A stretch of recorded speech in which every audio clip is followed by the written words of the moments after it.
बार एक राजा शिकार के उद्देश्य से अपने काफिले के साथ किसी जंगल से गुजर रहा था। दूर दूर तक शिकार नजर नहीं आ रहा था। वे धीरे धीरे घनघोर जंगल में प्रवेश करते गए। अभी कुछ ही दूर गए थे कि उन्हें कुछ डाकुओं के छिपने की जगह दिखाई दी।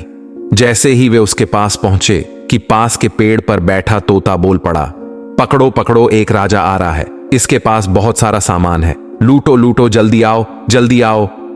तोते की आवाज सुनकर सभी डाकू राजा की ओर दौड़ पड़े।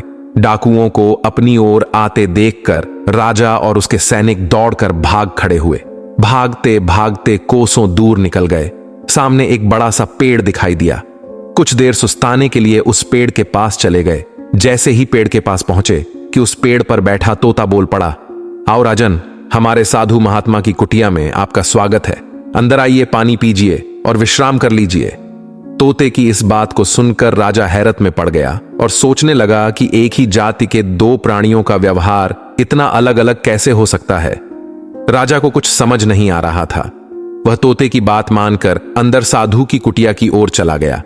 साधु महात्मा को प्रणाम कर उनके समीप बैठ गया और अपनी सारी कहानी सुनाई और फिर धीरे से पूछा, ऋषिवर, इन दोनों तोतों के व्यवहार में आखिर इतना अंतर क्यों है? साधु महात्मा ने धैर्य से सारी बातें सुनी और बोले, ये कुछ नहीं राजन, बस संगति का असर है। डाकुओं के साथ रहकर तोता भी डाकुओं की तरह व्यवहार करने लगा है और उनकी ही भाषा बोलने लगा है।